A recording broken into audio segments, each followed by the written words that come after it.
0. All engine running. Liftoff. We have a liftoff.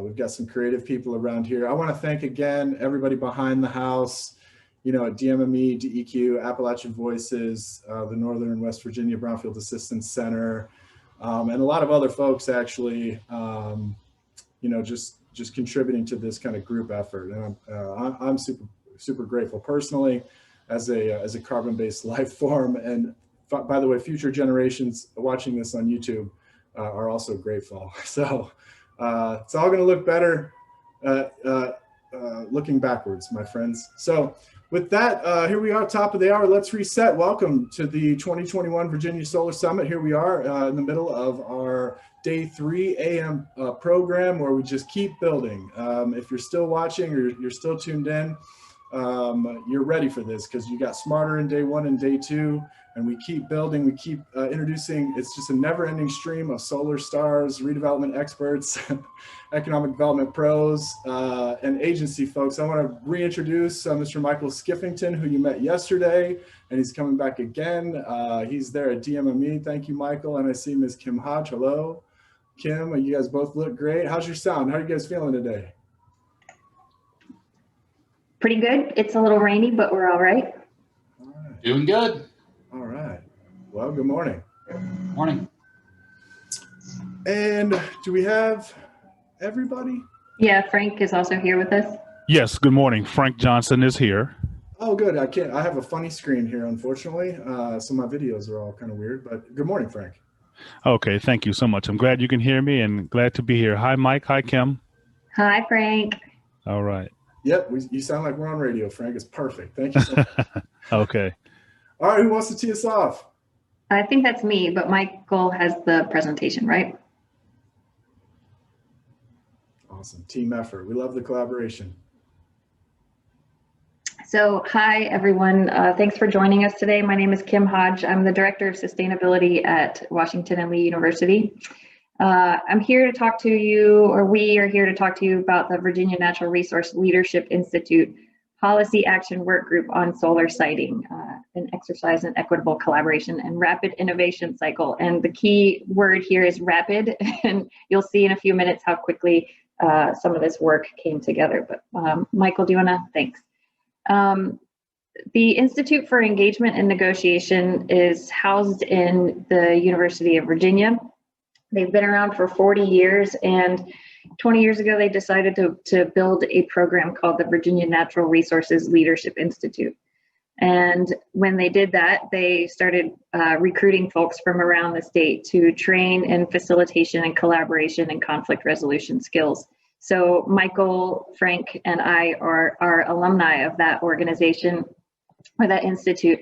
And for the 40-year anniversary and 20-year anniversary of each program, we were asked to, or IEN was asked by the Department of Forestry to look at solar siting in a new equitable collaboration framework.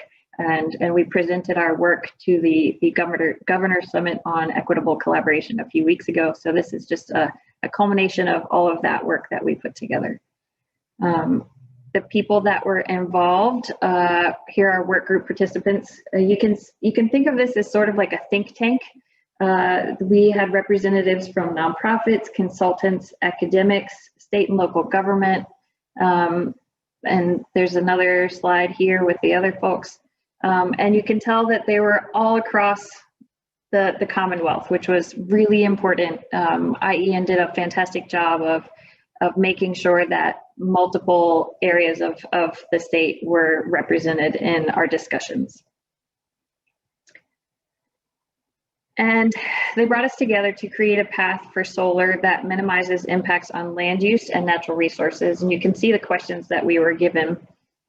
In addition to looking at solar siting and balancing that with working lands and forest lands and ag lands and natural resources, we also were looking at environmental justice issues and impacts to communities, especially communities that were consistently harmed by other development projects.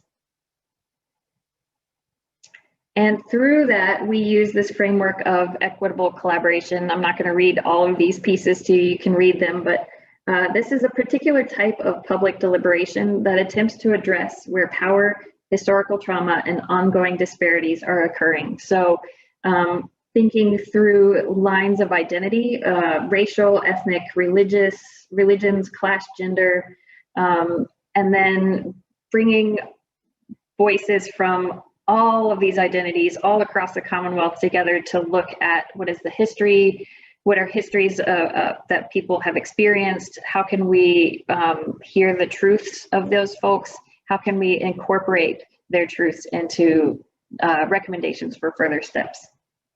Out of this, we also heard urban and rural identities that were very prominent in our discussion. And this approach can be used to guide community-based decision-making. And so this was something that was a new tool that the governor was encouraging us to look at and use for solar siting. So the first thing that IEN did was give us a equitable collaboration worksheet. This is just one little tiny chunk of like a, I don't know, 10-page document that they had with all these questions that we were supposed to fill out. And this is a stakeholder table that we use to build. So the various perspectives that we looked at were agriculture, air quality, aviation, biodiversity, clean energy, climate change, cultural, historic, employment, economy, forestry, property rights, recreation, scenic value, viewshed, water quality, and wildlife habitat. And those are in alphabetical order, not in any particular order.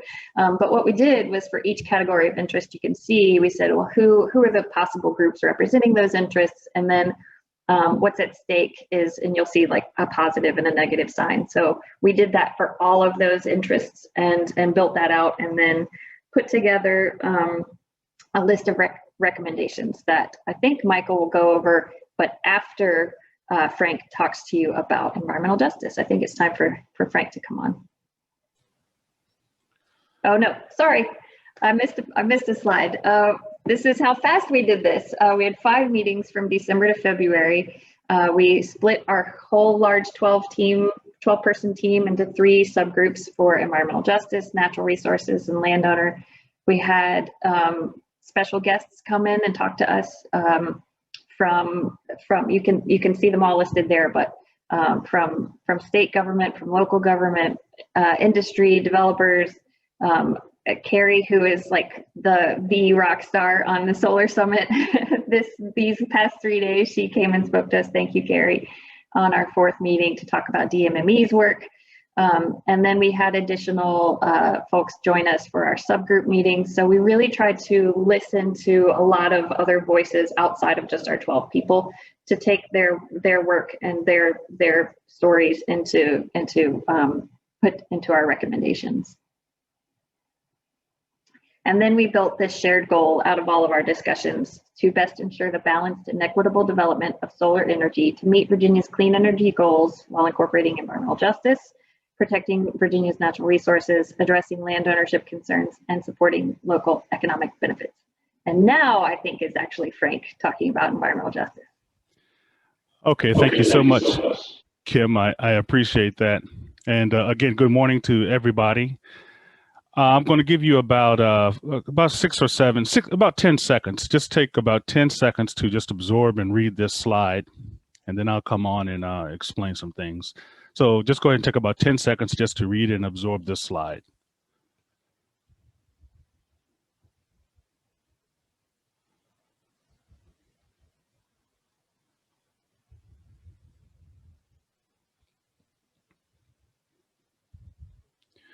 Okay, the first thing I want to say is that when we served on this committee, this policy work group, we had diversity and inclusion. So we modeled what environmental justice is all about. And even if environmental justice as a concept did not exist, we still had that good demonstrated inclusion of our communities. So the logic behind the policy work group was inherently inclusive of different people, different backgrounds. So when you look at this slide here, you'll see some of the key concerns that oftentimes that get people in trouble, perhaps unknowingly or intentionally sometimes. But when you see those concerns there, it's all about communication. And then if you look at that second bullet about the historic harm or trauma, although we might live or be born in a time where things seem a lot better, there's a long history there, at least here in America and globally, but we're talking about America right now, or Virginia specifically. And if you start at 1607 and come up to roughly 1964, or the Martin Luther King Jr. Efforts with civil rights, there's been a lot of issues and intentional efforts there to, quite honestly, set some communities back or disable and exclude a lot of different communities. So when you go into a community that might have been historically set aside or overlooked, when you look at the diagram, the blue pentagons there, or hexagons, when you look at them, those are just some categories that you might be intentional to look to use environmental justice in, or to be sure you have included the communities along the way. When you look at the zoning and land use, for example. So much of the success of environmental justice depends on a local jurisdiction's effort and involvement at that local level. If the local level really engages the environmental justice communities or environmental justice concepts, then it does make it a lot easier for would-be solar investors. And the other point that I will make is, I am African American, but I want to be clear. You don't necessarily have to be part of an excluded, or what you think is an excluded community, to empower them. So the whole goal is to just communicate and be wise as to how you enter that culture or that community. So I want to be very clear about that. Of course, it's good to have diversity and inclusion on your staff, or through consultants, or however or on the project managers or what have you. And it's good to have that, absolutely. But I do want to be clear that you don't necessarily have to be a part or be of that culture to empower and help that culture. But using the equitable collaboration framework can really help make you successful as you navigate the cultural issues that might exist. So other than that, I'll pass it on to recommendations for Mr. Skiffington. All right, thanks very much, Kim and Frank. And good morning, everybody. I'm Michael Skiffington, Policy Director for DMME. And it was a pleasure, albeit a challenging one, to put together some of these recommendations in the short time frame that we had. So the first one, and first for a reason, is a comprehensive toolbox for localities, although not necessarily exclusively for localities, but they're one of the prime audiences that we're looking at here. In the panel discussions that we had, that was one thing that came clear, both from the solar side, the developer side, and the locality side, is that certain localities just are getting overwhelmed and need some help with processing all the solar applications and ideas that are out there. So part of the toolbox that we thought would be helpful would be a comprehensive mapping tool along the lines of what you heard Judy Dunscombe talk about a couple of days ago. And she was nice enough to share her model with us on the policy group as well.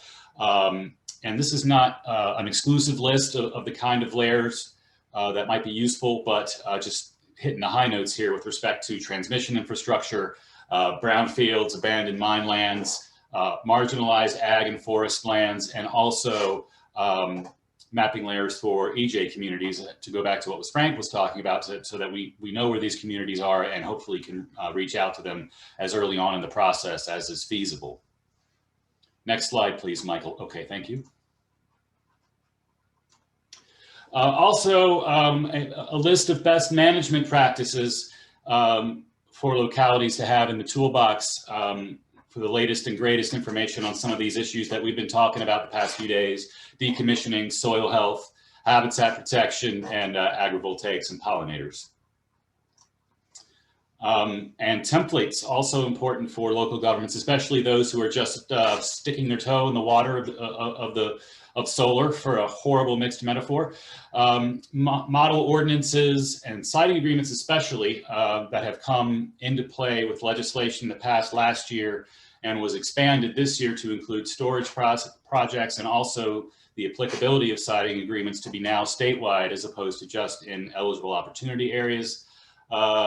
SUPs, CUPs, outreach and education strategies, including EJ principles, and that's really important to have.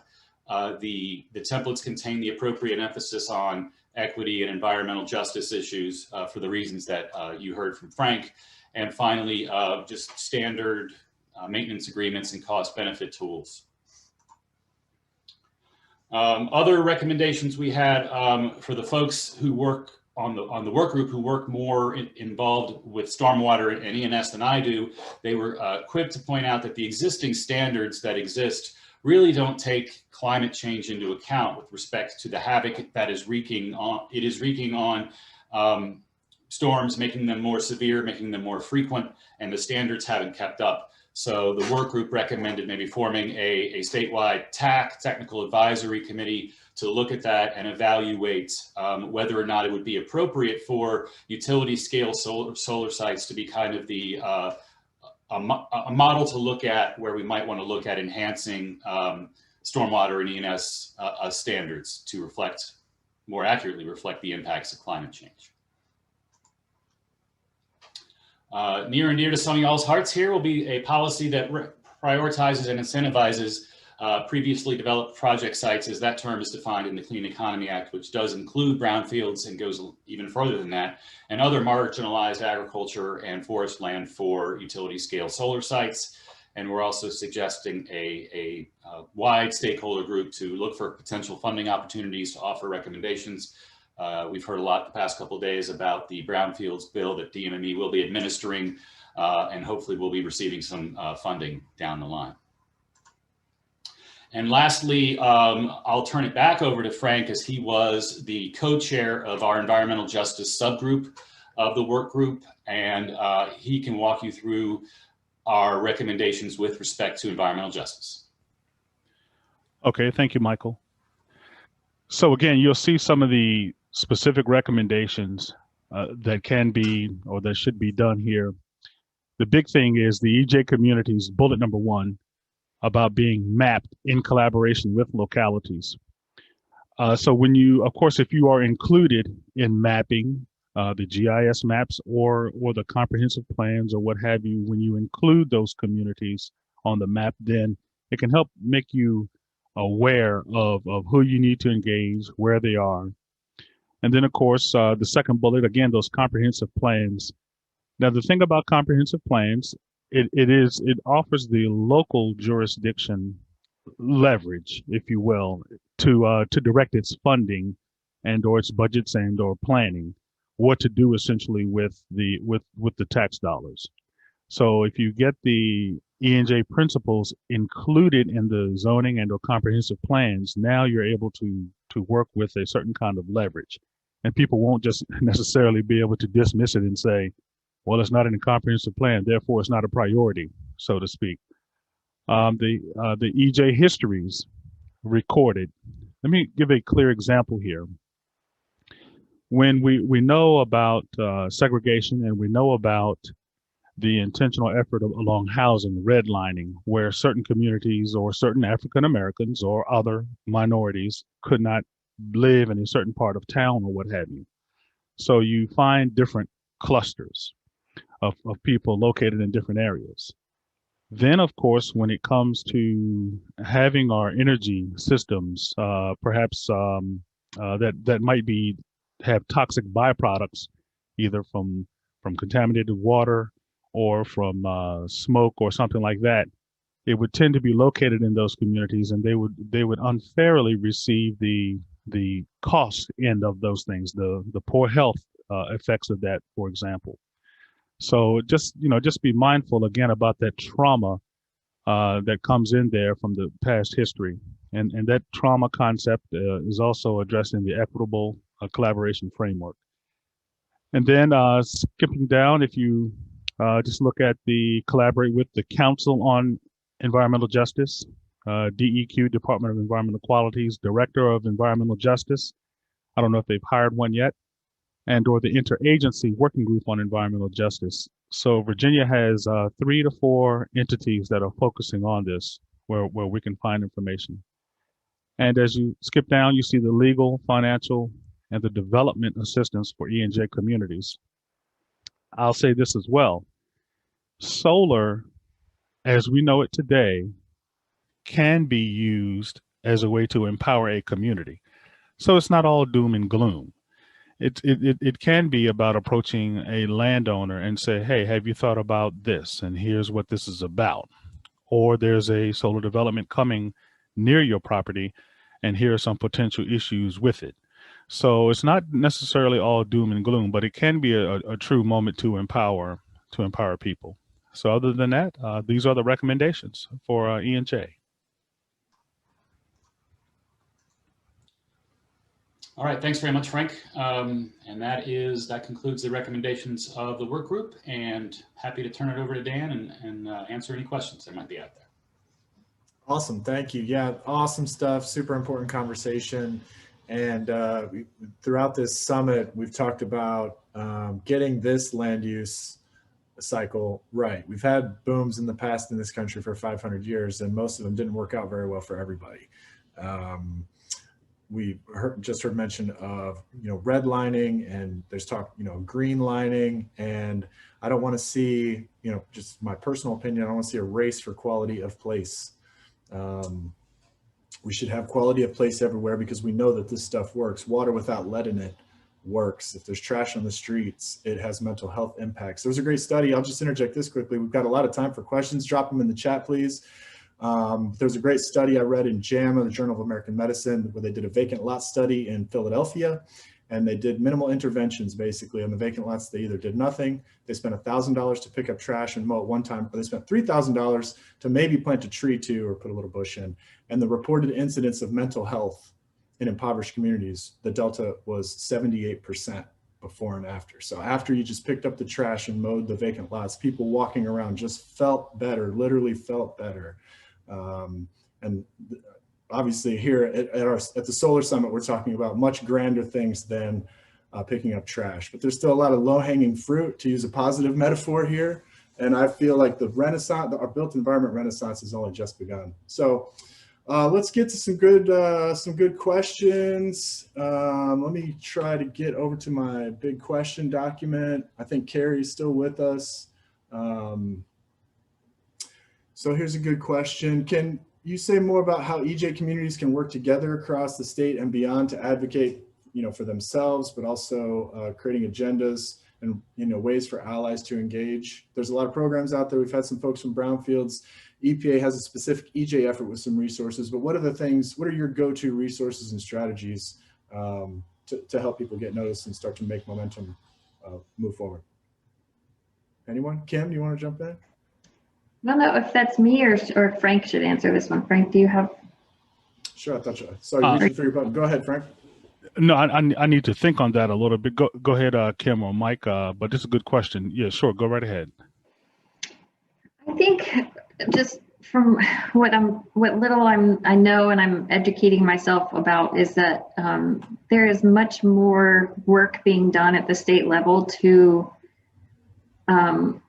instead of just waiting for communities to come to decision makers, there's much more effort being done to acknowledge that we can do better to reach out.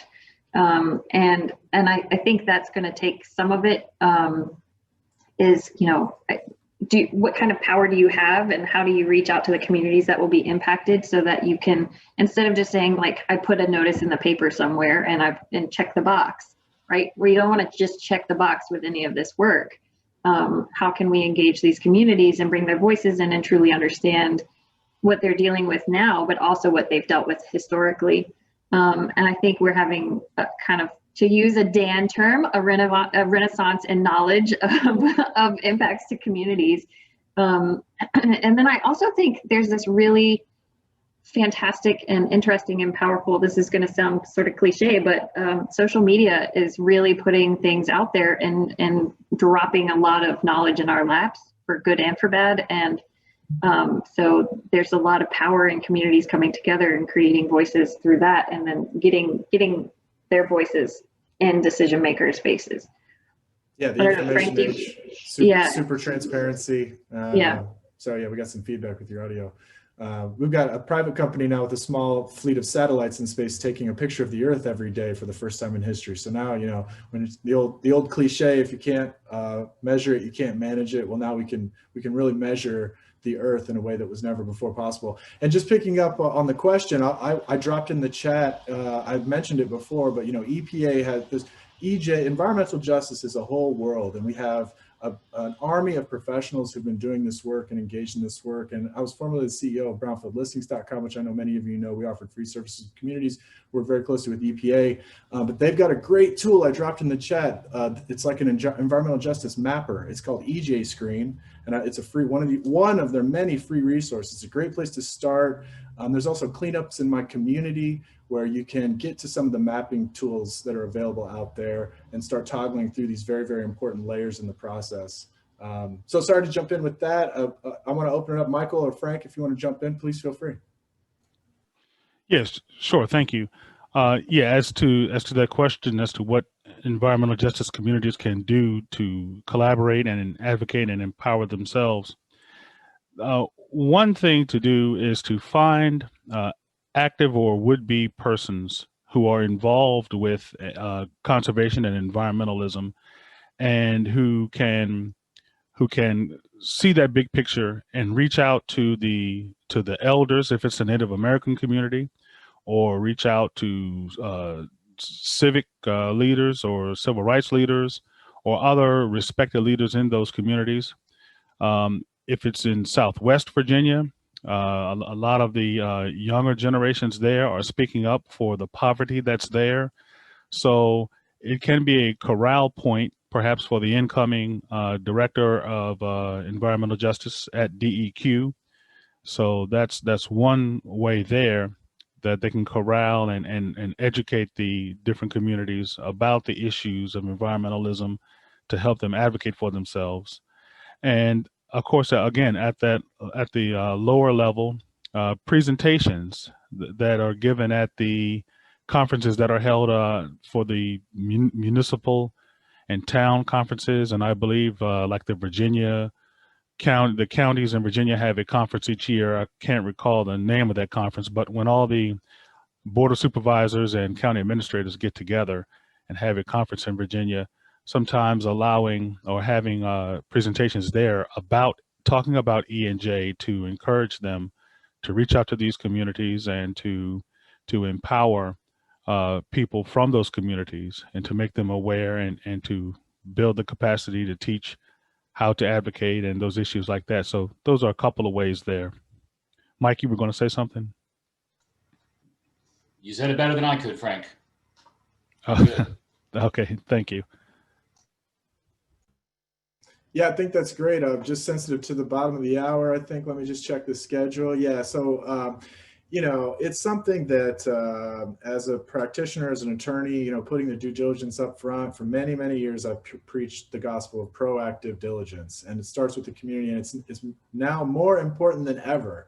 And that's my mantra to developers, but communities too, because of social media and other things. It's easy to put your plans together and get them out there. And you don't be shy. Get your wants, your desires, your needs, everything to the private sector so that they can absorb it on the front end, because you might be surprised. Developers are starting to think differently. Developers are willing to work inclusively, especially if they know going in what that community wants. And we had, I can't remember who it was yesterday, I apologize, I should give him a shout out, because he was talking about, you know, putting these things right into your comp plans. And if you're at the municipal level, you know, that's the kind of goal, like, wow, we know exactly what the community wants. And in the first meeting, they're probably going to come in and at least have some plan to address it. And the community's either going to like it or not. And I like to tell people, you know, these days going forward, you're either going to deal with the community first or last. And, you know, the former is much better than the latter, because if you're dealing with the community last, it probably means you waited too long and the whole thing is blown up and sayonara. So Any quick final thoughts? 90 seconds left. I'll just give each of the opportunity. Feel free to pass though, because you've done well in this session. Thank you. I just thank you for the opportunity, and thank you to my team. This is our last presentation, and I've just Michael and Frank, thank you so much. Thank you as well, and I appreciate everybody. The only thing I'll add is that as part of our charge, we'll be submitting these recommendations to the Secretary of Agriculture and Forestry, who is sort of our client agency on this, and we'll see what action they want to take from there. And if there's anything else anybody has any questions about, feel free to reach out. Thanks very much. Thank you all, and we'll be sharing all their materials, and I think some bonus materials too in the knowledge binder. This work will continue. In 2019, we felt it was important to draw a circle around this issue. We had a specific breakout session on opportunity zones at that time. We're really happy to feature this session today. It's a topic we'll feature again, hopefully with more time when we get back together in person for the 2022 Virginia Solar Summit.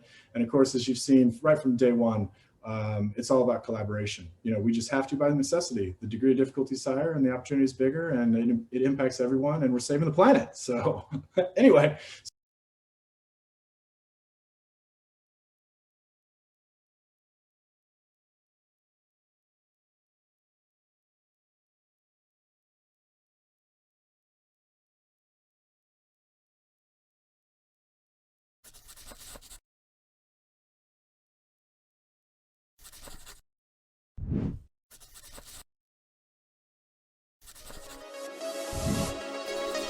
Tranquility Base here. The Eagle has landed.